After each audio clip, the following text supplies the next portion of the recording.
말씀 느헤미야 12장 27절부터 읽습니다. 43절까지 한 절씩 교독합니다. 구약성경 느헤미야 12장 27절에서 43절까지. 예루살렘 성벽을 봉헌하게 되니 각 처에서 레위 사람들을 찾아 예루살렘으로 데려다가 감사하며 노래하며 제금을 치며 비파와 수금을 타며 즐거이 봉헌식을 행하려 하매, 이에 노래하는 자들이 예루살렘 사방들과 느도바 사람의 마을에서 모여들고 또 벳길갈과 게바와 아스마웻들에서 모여들었으니, 이 노래하는 자들은 자기들을 위하여 예루살렘 사방의 마을들을 이루었음이라. 제사장들과 레위 사람들이 몸을 정결하게 하고 또 백성과 성문과 성벽을 정결하게 하니라. 이에 내가 유다의 방백들을 성벽 위에 오르게 하고 또 감사 찬송하는 자의 큰 무리를 둘러 나누어 성벽 위로 대오를 지어 가게 하였는데, 한 무리는 오른쪽으로 분문을 향하여 가게 하니 그들의 뒤를 따르는 자는 호세야와 유다 지도자의 절반, 또 아사랴와 에스라와 무슬람과 유다와 베냐민과 스마야와 예레미야이며, 또 제사장들의 자손 몇 사람이 나팔을 잡았으니 요나단의 아들 스마야의 손자 마따냐의 증손 미가야의 현손 삭굴의 오대손 아삽의 육대손 스가랴와 그의 형제들인 스마야와 아사렐과 밀랄레와 길랄레와 마에와 느다넬과 유다와 하나니라. 다 하나님의 사람 다윗의 앞길을 잡았고, 학사 에스라가 앞서서 샘문으로 전진하여 성벽으로 올라가는 곳에 이르러 다윗성의 층계로 올라가서 다윗의 궁 윗길에서 동쪽으로 향하여 수문에 이르렀고, 감사 찬송하는 다른 무리는 왼쪽으로 행진하는데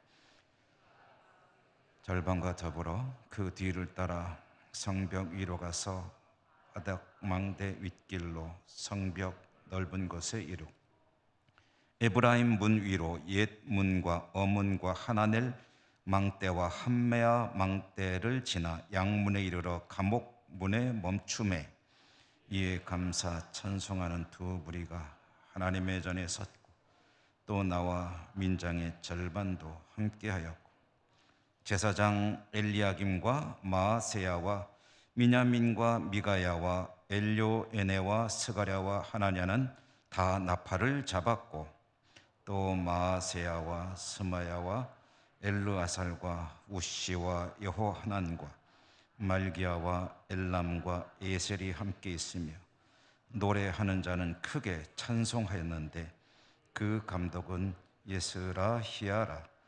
이 날에 무리가 큰 제사를 드리고 심히 즐거워하였으니 이는 하나님이 크게 즐거워하게 하셨습니다.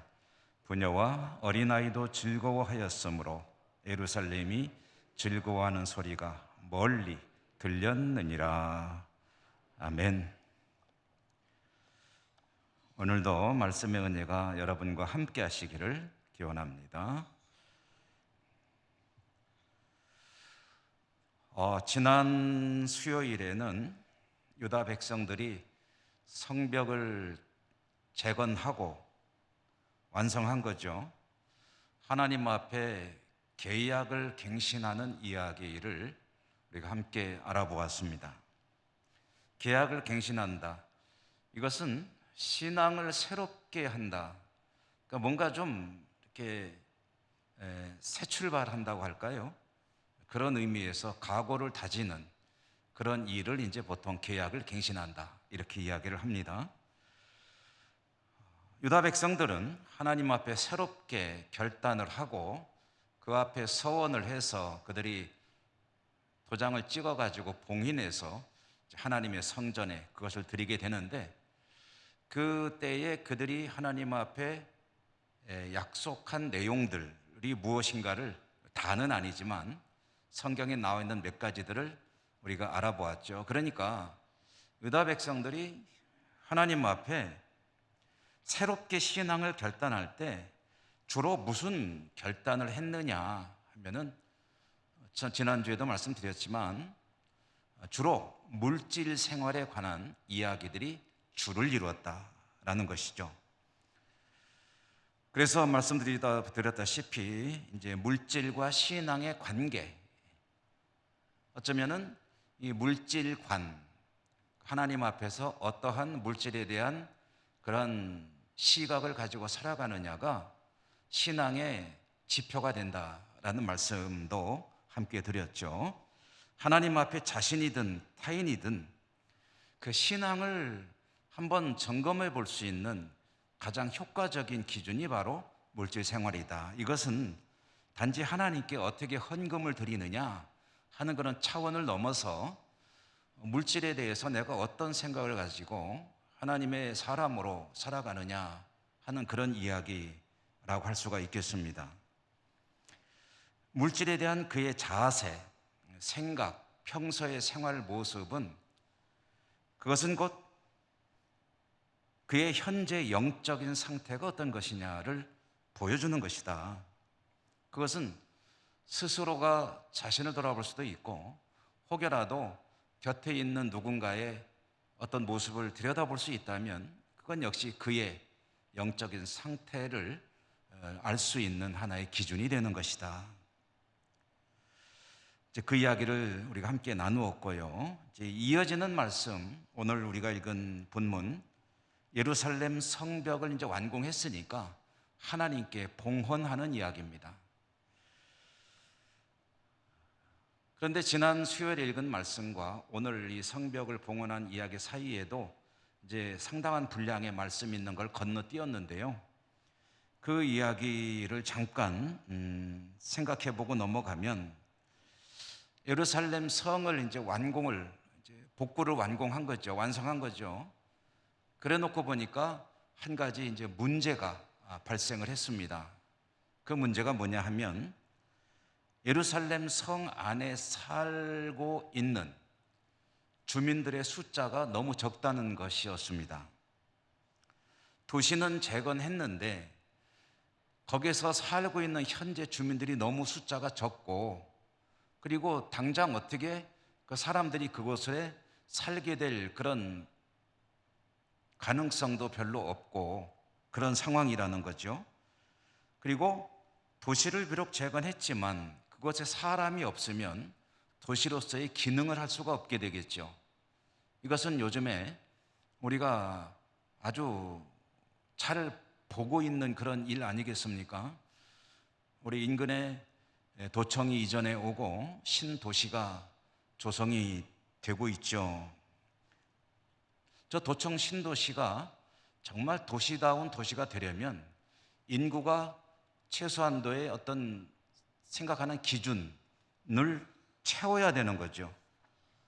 우리가 듣기로는 여러 가지 이야기들이 있습니다만은, 처음 도시가 구상이 되고 착수하게 되었을 때 한 10만 명 정도의 도시가 이제 이루어질 거다라고 얘기를 했는데, 요즘에 이 추세를 보면은 좀 과연 되겠나 하는 그런 생각이 들 정도로 인구가 늘어나는 그런 증가 추세가 썩 그렇게 활발하지 못한 것 아니냐 하는 생각을 하고 있는데요.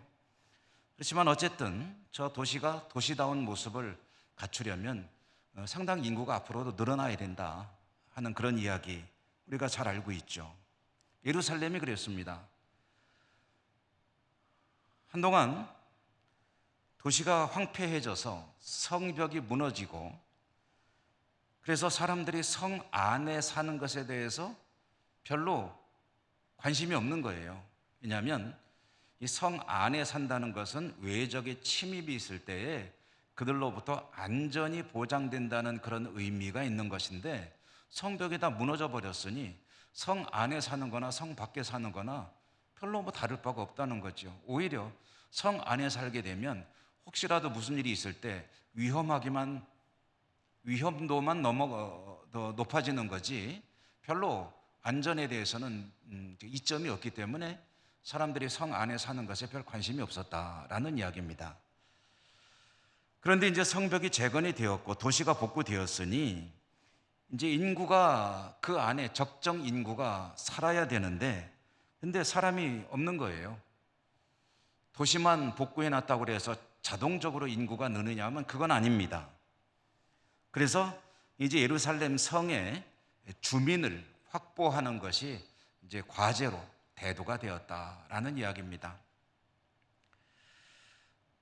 유다 백성들의 지도층, 지도부에서는 어떻게 하면은 인구를 그러면은 적정 인구를 예루살렘 성에 채울 수 있을 것인가에 대해서 나름대로 이제 구상을 하고 두 가지 대안을 마련했습니다. 첫째로는 뭐냐면 최대한 홍보를 해가지고 예루살렘 성으로 이주를 좀 유도하자. 자원자들이 많이 올 수 있도록 한번 해보자. 그런 이제 방안을 마련했는데 사실 이것은 뭐 그렇게 썩 효과를 기대하기가 어려운 그런 방안이었습니다. 그래서 두 번째로 마련한 대책이 뭐냐 하면 각 지역마다 살고 있는 주민들의 10%가 예루살렘 성으로 의무적으로 이주하도록, 좀 강제 정책이죠. 그러니까 10%니까 11조입니다. 11조. 10분의 1이 이주를 해서 예루살렘 성에 와서 살아라 라는 이제 일종의 행정 조치를 한 것이죠. 그렇게 해서 각 지역의 사람들이 예루살렘 성으로 이주를 하게 됩니다.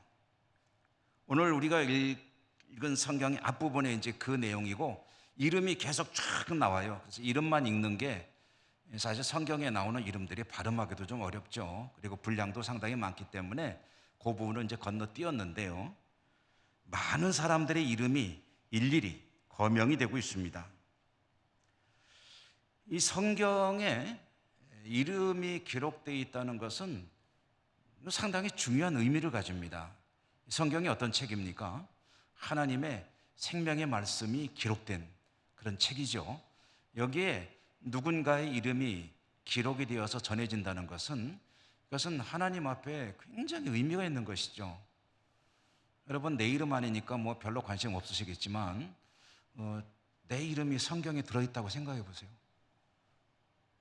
뭐 그럴 일이 절대 없으니까 뭐 역시 별 관심 없을 수도 있겠어요. 그러나 어쨌든 성경에 우리 그 조상의 아주 오래전 조상의 이름이 한 분이 기록이 되어 있다면 그 얼마나 영광스럽겠습니까? 여기에 하나님께서 이 말씀을 기록하게 하실 때 각지에 흩어져 살다가 예루살렘 도성의 주민들이 채워져야 되기 때문에 이주한 사람들의 이름을 일일이 뭐 100%는 아니겠죠. 그렇지만 상당한 사람들의 이름을 기록을 해놨다라는 것은 굉장히 중요한 의미를 가진다. 여러분 이것은 좀 비유를 해보자면은 무엇과 흡사한 것이냐면은 그들의 조상인 아브라함이 갈대아 우르를 떠나 하나님이 명하신 그런 지역으로 이주한 것과 본질적으로는 뭐 크게 다르지 않은 그런 일입니다. 말하자면은 본인은 예루살렘 성으로 이주할 계획이 전혀 없어요. 그런데 하나님의 도성에 사람이 없어가지고 도성이 이 모양이 안 나온다. 그렇다면은 여기에 누군가가 살아야 될 거 아니냐. 거기에 성전이 있고 그리고 하나님이 영광을 받으시는 유다 왕국의 도읍지인데 그럼 누가 갈 것이냐? 그들은 제비 뽑아서 10%를 뽑았거든요. 그렇다면은 그 가는 사람들은 하나님의 명령에 순종해서 자기 삶의 터전을 떠나서 옮기는 거거든요. 그런 의미에서라면 그들의 조상 아브라함이 갈대아 우르에서 살고 있다가 하나님의 명령에 따라서 고향을 떠난 것과 사실 본질적으로 다를 바가 없는 믿음의 행위다라는 차원에서 굉장히 중요한 일이고 하나님은 그런 의미에서 그들의 이름을 상당한 분량임에도 불구하고 이 성경이 기록해 남긴 것이 아니겠느냐라는 이야기입니다. 이와 같이 예루살렘 성에서 살아야 될 사람들을 10%를 제비로 뽑아가지고 그들은 예루살렘으로 이주하게 한 것은 대단히 의미가 있다고 말씀드렸는데요. 그들의 차원에서 보면은 그들은 현재 자기가 살고 있는 삶의 터전을 그대로 두고 타지로 이주해 가는 것이거든요. 이것은 떠남이죠. 떠나는 것. 이 떠나는 것은 우리의 믿음에 있어서 대단히 중요한 하나의 테마가 아닐 수 없습니다. 떠난다는 것. 하나님은 믿음으로 살아야 할 사람들에게 이 떠나는 것을 요구하실 때가 많이 있습니다. 아브라함을 통해서 들려주는 믿음의 이야기. 여러분, 믿음이 뭡니까? 라고 물어본다면 성경은 믿음은 이런 것이다 라고 말하지 않고, 제가 자주 말씀드리죠. 믿음이 무엇이냐 알고 싶으면 아브라함 이야기 읽어봐라 라는 거거든요. 그게 성경이 가르치는 방식입니다. 믿음이 뭡니까? 그래, 요셉의 이야기를 읽어봐라. 그런데 그 아브라함의 믿음의 조상이라고 하는 아브라함의 이야기가 시작되는 게 뭐냐면 떠남으로부터 시작됩니다. 하나님께서 갈대아 우르에 살고 있는 아브라함에게 나타나서 내가 내게 지시할 땅으로 가라. 네가 지금 살고 있는 고향을, 내 친지들을, 모든 것들을 그대로 두고 너는 내가 지시한이 아닙니다. 앞으로 어딘지 알려줄 테니까 일단 떠나라 라고 해서 아브라함이 고향을 떠나게 되죠. 자신에게 익숙한 모든 것을 그대로 두고 뒤로 하고 오직 하나님의 계시의 말씀을 따라 떠나는 것, 이것이 믿음의 시작이다라는 것을 들려주는 거죠. 그리고 믿음 생활이, 신앙으로 산다는 것이, 하나님의 기대에 부응하며 산다는 것이 쉽지 않은 것은 이와 같이 떠나는 것이 믿음이기 때문이다. 나는 이렇게 사는 게 편해요. 나는 이렇게 사는 것이 여러 가지로 유리해요. 그렇지만 하나님은 그것들을 그대로 두고 하나님이 원하시는 그 방향으로, 그곳으로 떠나라고 말씀하실 때 이게 쉽지 않은 일이다. 그런데 믿음은 그것으로부터 시작이 된다. 모든 익숙한 것들을 뒤로 두고 그것이 하나님의 명령에 합당한 것이 아니라면, 하나님이 떠나라고 하신다면 그럼 떠나는 것으로부터 믿음이 시작이 된다라는 거죠.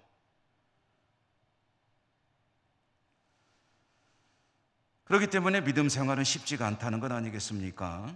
본질적으로 떠나고 싶지 않은 것이 본능이죠. 낯설고 두렵고 여러 가지 어려움들이 있을 것이 불보듯 뻔한 그 방향을 향해 하나님께서 가라 하시니 가는 것. 그런데 그것이 믿음의 출발이다. 그리고 어쩌면 그것이 믿음의 완성일 수도 있겠습니다. 그 초심을 잃지 않고 그대로 유지할 수만 있다면 그게 바로 믿음이지. 거기서 더 뭐가 필요하겠습니까? 하나님이 말씀하시면 내게 너무나도 필요하고도 좋은 것들도 얼마든지 떠날 수 있다. 그것이 믿음이라고 한다면, 그런 떠남을 유지할 수만 있다면 그게 믿음의 완성이죠. 사실은 아브라함의 생애 이야기는 결국은 하나님 말씀에 따라서 자신의 모든 유리한 것들을 뒤로 던지는 이야기라고 할 수도 있겠습니다. 자, 그리고 이제 이어지는 이야기가 뭐냐면 오늘 우리가 받은 이 말씀, 성벽이라고 그러니까 그런데 이 도시 재건 사업입니다. 이 도시 재건 사업을 완성하고 하나님께 봉헌하는 이야기. 이 예루살렘 도성, 이 성벽이라고 우리가 흔히 이야기하는 이 예루살렘 도성은 바벨론에 의해서 파괴가 됐죠. 바벨론에 의해서 파괴가 되고 시간이 얼마가 흘렀냐면은 약 한 140년이 흘렀습니다. 한번 생각해 보십시오. 140년이 지나는 동안 이 도시가 황폐해져 그대로 방치되어 있었다는 거죠. 그러던 도시가 이제 다시 복구가 된 겁니다.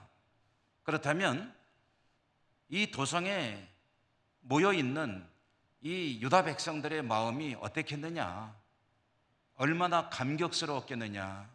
우리 대한민국이 일제에 의해서 국권을 빼앗기고 그 일제 강점기, 일제 통치를 받으면서 산 세월이 36년이었습니다. 그 36년의 통치가 끝났을 때 해방의 그날에 이 나라에 울려 퍼졌던 그 감격의 만세 소리. 그런데 140년이 지나서 이제 다시 그들의 심장과도 같은, 그들의 모든 것이라고 할 수 있는 성전이 있는 도시 예루살렘 성을 재건하고 그것을 바라보는 유다 백성들의 마음 어땠을까요? 감격스러운 일이 아닐 수가 없지요. 하나님의 약속이 있는 땅 가나안, 그것에 들어와서 성전을 짓고 그리고 하나님을 섬기며 살아온 세월, 때로는 하나님을 떠나 하나님께 야단도 많이 맞았지만 그렇게 살아왔던 그 도성, 그들은 비록 바벨론이나 또는 다른 나라들에 의해서 끊임없이 침공을 받고 시련을 겪었지만 한 가지 확실한 믿음만은 가지고 있었습니다. 그게 뭐죠? 예루살렘 도성 시온산 위에 하나님의 성전이 우뚝 솟아 있고, 그리고 하나님께서 다윗에게 주신 다윗 언약, 그 언약이 살아 있는데 비록 어려움은 있어도 이 나라는 굳건할 것이다 라고 맹신이라고 할 정도로 믿음을 가지고 있었거든요. 하나님의 성전이 건재하고 하나님의 약속이 생생하게 살아있는데 이 나라가 비록 시련은 겪을지언정 결코 무너지지는 않을 것이다 라는 그런 믿음을 가지고 있었는데, 그런데 그들의 눈앞에서 성전이 철저하게 파괴가 되고 예루살렘 도성이 폐허가 되었습니다.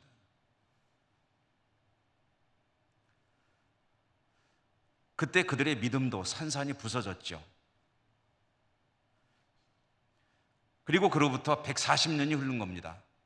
140년이 흘러서 후손들은 이제 성전도 재건했고 도시도 복구해 놓고 그 하나님 앞에 감격의 말씀 성회를 열면서 깨달은 바가 있습니다. 왜 우리 민족이 철저하게 믿었던 그 믿음이 허무하게 무너져 내리고 도성이 파괴되고 성전이 무너지고 이러한 시련의 나날을 살아야 했는가? 그것은 말씀을 통해서 깨달은 거죠. 우리 조상들이, 우리 선조들이, 하나님의 말씀에 따라 살아야 될 우리 선조들이 하나님의 말씀을 떠났기 때문에 하나님께서 이와 같은 일들이 있게 하신 것이다. 그러므로 이제 우리는 하나님 앞에 하나님의 율법을 철저히 지키며 말씀대로 살 것을 다짐합니다. 그게 이제 계약을 갱신한 거예요. 그래서 이름 쓰고 서명하고 도장 다 찍고 해가지고 그걸 밀봉해가지고 성전에 들여놨다라는 이야기죠. 그리고 이제 다시 복구된 새로 세워진 성벽과 재건된 도시, 하나님께 이 거룩한 성 예루살렘 성을 봉헌하는 예식을 갖게 되었다. 그러니 얼마나 그들이 감격스러운 그런 봉헌 예식을 거행하게 되었겠습니까? 오늘 우리가 읽은 말씀에 보면 그들이 이 봉헌 예식을 준비하면서 제일 먼저 할 일이 무엇인가 하는 것이 나와 있는데요. 제일 먼저 할 일이 뭐냐면은 레위인들을 찾는 것이었습니다. 레위 부족 사람들은 제사장을 배출하는 그런 부족이죠. 12부족 중에 제사장이 레위 부족에서 나오게 돼 있죠. 이 봉헌 예식에 하나님께 찬양을 해야 되겠는데 찬양은 뭐 아무나 하냐? 제사장 부족에서 해야 될 거 아니냐? 그래서 그들은 전국 각지 흩어져 있는 레위인들을 찾기 시작했습니다. 레위인들을 이 봉헌 예식에서 찬양대로 하나님께 찬양을 올려드리는 그런 사명을 감당하도록 레위인들을 수소문해서 찾아냈습니다.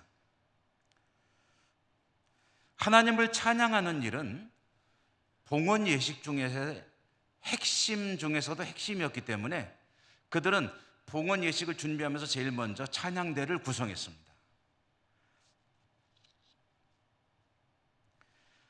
봉헌 예식을 할 것이고, 그리고 그 예식에서 하나님을 찬양할 찬양대를 구성할 레위인을 찾는다는 소식이 전파되었습니다. 그러자 곳곳에 흩어져 살던 레위인들이 속속 이 예루살렘으로 모여들었습니다. 그렇게 모인 레위인들로 봉헌 예식에 찬양을 맡아 찬양을 하나님께 올려드릴 찬양대가 구성이 되었습니다. 찬양대가 구성이 되어 이제 봉헌 예식을 앞두고 그들이 준비를 하는데 뭘 준비했을까요? 찬양 연습도 해야 되고 그러지 않겠어요? 우리 찬양대도 예배 전에 찬양대 연습실에서 연습하고 그러지 않습니까? 찬양 연습도 하고 할 것이 많이 있을 것 같은데, 근데 성경에 보니까 그들이 제일 먼저 한 일이 뭐냐면 정결 예식이었습니다. 정결 예식. 하나님 앞에 거룩함으로 나아가는 것이죠. 성경을 보고서 우리가 그들이 하나님을 찬양하는 사명을 감당하기 위해 스스로를 정결하게 하는 일을 했다고 하는데, 구체적으로 무슨 일을 했는지는 알 수가 없어요. 스스로를 정결하기 위해서 무엇을 했는지는 알 수 없습니다. 아마 정결탕에는 들어갔겠죠. 그 다음에 아마 금식하며 준비도 했을 거예요. 기도하고. 그리고 아마 또 부부들은 별거도 했을 겁니다. 옷도 새로 장만했을 것이고요. 또 정결을 위한 각자의 제사도 드렸을 것입니다. 여러 가지 하나님 앞에 흠없는 그런 존재로 나아가기 위한 여러 가지 준비하는 정결 준비 작업들을 했고요. 이 사실은 우리에게 무엇을 말하냐면은 찬양을 하는 이들만 그런 것이 아니고 하나님 앞에 나아가기를 원하는 사람들, 하나님 앞에 나아가야 하는 사람들, 그들에게 반드시 요구되는 것이 바로 이 정결, 거룩이라는 사실입니다. 거룩, 성결 같은 뜻입니다. 다른 이들과는 뭔가 좀 다른 하나님의 백성다운 모습, 그게 거룩이고 그게 정결이죠. 하나님은 택하신 백성들에게 이 거룩을 끊임없이 요구하십니다. 구약 성경의 가장 핵심되는 말씀 중에 하나가 레위기 19장 1절과 2절의 말씀인데요. 레위기 19장 1절과 2절에 보면 하나님께서 모세에게 명하십니다. 명하시는데 뭐라고 하시냐면, 모세야, 너 이스라엘 모든 백성들에게 이같이 선포하여라. 너희는 거룩하라. 너희들의 하나님 여호와가 거룩하기 때문이다.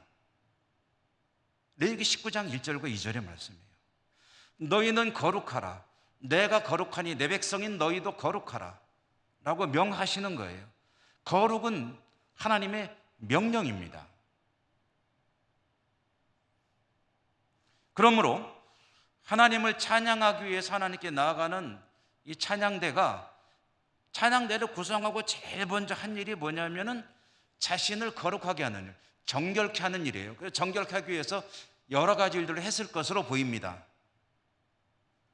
그리고 레위인들만 그렇게 거룩을 위한 준비를 한 것이 아니고, 오늘 성경에 보니까 모든 백성들도 거룩을 위해서 준비를 하고 봉헌 예식을 앞두고, 그리고 성벽과 성문도 정결하게 하였다. 이거는 뭘 했는지 진짜 모르겠어요. 구체적으로 뭘 한 건지. 아마 깨끗하게 때를 벗기고 그리고 아주 단장한 그런 게 아니었나 생각은 되는데, 어쨌든 성벽과 성문까지도 거룩하게 정결하게 하는 일을 그들은 봉헌 예식을 앞두고 준비를 했다라는 거죠. 우리식으로 말하면 특별한 어떤 그 하나님 앞에 예배를 드릴 때 예배당을 아주 깨끗하게 한번 대청소, 전교인이 나와가지고 바늘 다 들고 나와가지고 먼지도 다 퍼내고, 군대에서 무슨 검열 준비하듯이 다 해가지고 그냥 반짝반짝반짝하게 해가지고 최선을 다해서 하나님 앞에 정결의 모습을 드러내는 그런 광경이 오늘 이 말씀 속에 이제 드러나고 있는 거죠.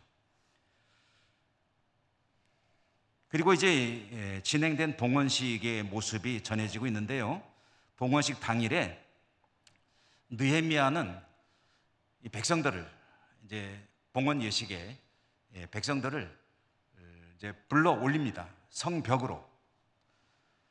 지도자들과 제사장들과 레위인 찬양대를 성벽으로 불러 올려가지고 그 성벽으로 행진을 하게 합니다. 여러분, 그 성벽이 여러분 드라마나 이런 거 보시면은, 또 중국의 북경에 있는 그 만리장성 우리가 많이 보죠. 그러면 성벽 위에 도로가 있잖아요. 도로가 넓은 데에는 보통 자동차가 이제 교행도 할 수 있다고 그러죠. 그러니까 2차선 도로 정도 될 만큼 넓다고 그러죠, 성벽이. 아마 예루살렘 성벽은 얼마나 넓었는지 모르겠지만 어쨌든 거기 길이 있는 겁니다. 그래서 예루살렘 성의 남서쪽 문에서 이 지도부와 제사장들과 찬양대가 올라서 가지고 이 성벽 위로 말하자면 행진을 하는 거예요. 행진하는데 한쪽으로만 가는 게 아니라 둘러 나눠 가지고 이제 가는 겁니다. 쭉 이렇게 가는데 한쪽은 느헤미야가 가고 한쪽은 에스라가 가고 해가지고 둘이 쫙 흩어져 가지고 이제 가는데, 어디까지 가냐면 동쪽 문까지 가는 겁니다. 동쪽 문에서 만나는 거예요. 그럼 동쪽 문이 왜 동쪽 문이냐면 그 동쪽 문 바로 앞에 하나님의 성전이 있습니다. 그러니까 오늘 성경에 보면 그들은 둘러 나눠서 성벽을 행진하고 하나님을 찬양하며 갔겠죠. 그러면서 가서 동쪽 문에서 만나가지고 합류해서 내려와가지고 어디로 들어가냐면은 성전으로 들어가는 겁니다. 성전으로 들어가서 거기에서 하나님께 봉헌의 제사를 드리는 거죠. 이렇게 해서 봉헌 예식이 행해지는 것입니다.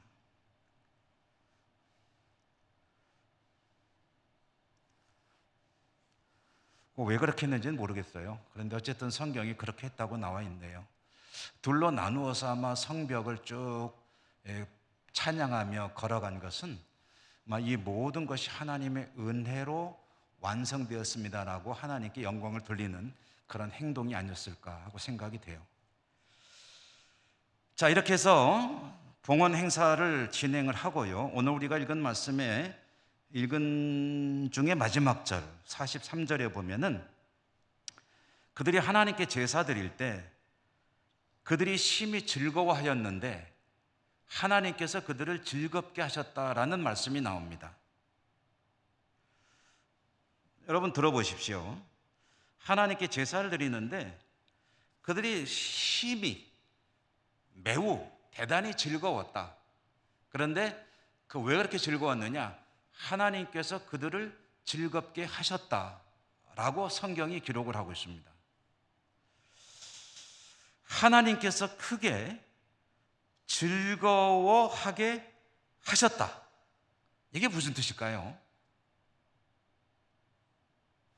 그들이 성벽을 완공하고 하나님께 봉헌 예식을 할 때 스스로가 대단한 무슨 좀 뿌듯함을 가지고 즐거워했다, 그렇게 성경이 기록하지 않고 43절에 보면 그들이 심히 즐거워하셨으니 이는 하나님이 크게 즐거워하게 하셨습니다. 그러니까 하나님이 즐거워하게 하셨으므로 그들이 즐거워했다 라는 이 말씀의 의미가 무엇일까?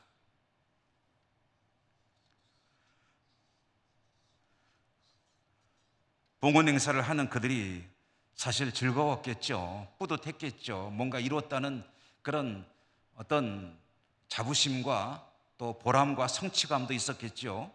그런 것 때문에 즐겁기도 했을 터인데, 하나님께서 즐겁게 하셨다라는 이야기는 그런 자신들의 어떤 성취감과 자신들이 이룬 것에 대한 뿌듯함, 그보다 더 중요한 것은 하나님께서 그렇게 예식을 행하는 그들에게 그 자리에서 은혜를 베푸셨다라는 이야기가 되겠죠.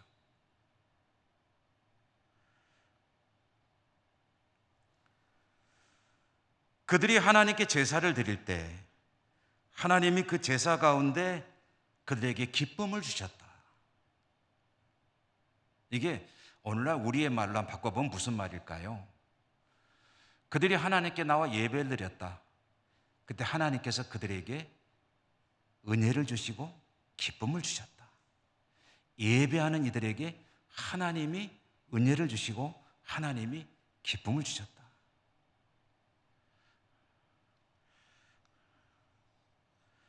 여러분, 예배를 드리는데 하나님이 여러분의 기쁨을 주십니까? 아닙니까?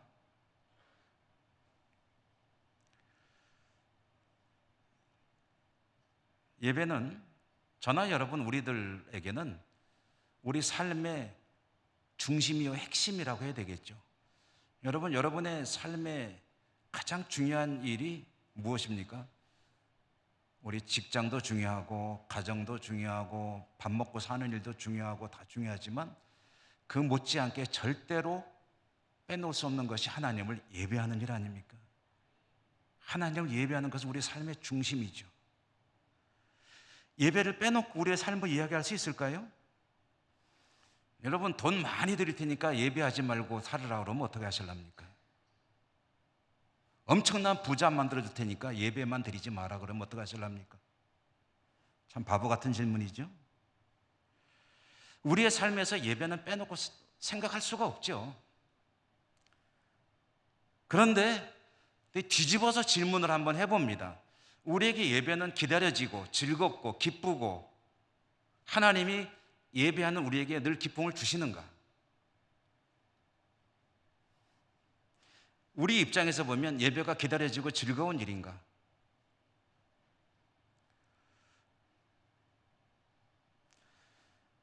하나님께 드려지는 예배는 본질적으로 감격이죠, 감격. 예배는 모든 예배가 다 감격스러운 일입니다. 그런데 다 그렇지는 않습니다.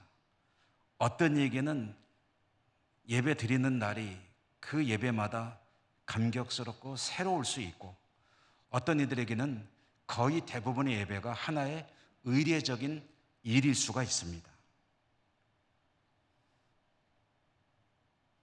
어떤 이에게 예배가 날마다 감격스럽고 어떤 이에게 예배는 날마다 하나의 의무에 불과한 것일까요? 하나님께서는 누구에게는 주시고 누구에게는 안 주시는 것일까요? 제가 이 말씀 묵상하다가 음식 먹는 일에 비유를 좀 해보고 싶더라고요. 음식 먹는 거. 우리 속담에 시장의 반찬이라고 하잖아요.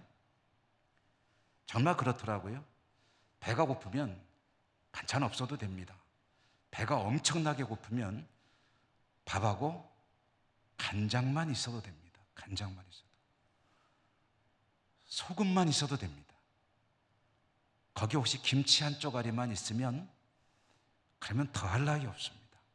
배고프면 그렇습니다. 그런데 방금 밥을 실컷 먹고 났는데 진수성찬을 차려놓고 가서 먹으라고 그러면 엄청나게 화려한 식탁도 고역입니다. 그 먹으라고 그러면은 그 참 먹을 수도 없고 안 먹을 수도 없고, 요즘에 그런 일이 별로 없지만 신방하다 보면 가끔 그럴 때가 있습니다. 배가 부른데 먹어야 된대요. 그러면 사명이라고 생각하고 먹을 때가 있죠. 예배를 향해 나오는데 하나님의 은혜가 배고파서 나오는 이들은 예배가 감격스러울 수밖에 없습니다. 그러나 예배에 대해서 배가 부른 이들은 아무리 은혜로운 예배를 할지라도 그저 시큰둥한 지나가는 하나의 일과에 불과할 것입니다. 그래서 마태복음 5장 3절에 이렇게 말씀하죠. 심령이 가난한 자는 복이 있나니 천국이 그런 자의 것이다. 심령이 가난한 자가 뭡니까, 여러분? 욕심 없는 사람 아닙니다. 심령이 가난하다는 얘기는 하나님의 은혜에 대해서 배고프다는 이야기입니다. 하나님 은혜를 많이 받았는데 여전히 배고픈 사람, 그런 사람이 복이 있다. 왜냐? 천국은 그런 사람의 것이기 때문이다. 여러분, 예배를 통해서 하나님 주시는 기쁨을 날마다 풍성하게 누리는 여러분 모두가 되시기를 주님 이름으로 축복합니다. 기도하겠습니다. 은혜로우신 하나님 감사합니다. 오늘도 말씀을 들려주셨사오매 저희들이 말씀을 듣고 또 함께 하나님의 뜻을 새겼습니다. 하나님 앞에 복되게 살아가는 저희 모두가 되게 하여 주시옵소서. 예수님 이름으로 감사하고 기도드립니다. 아멘.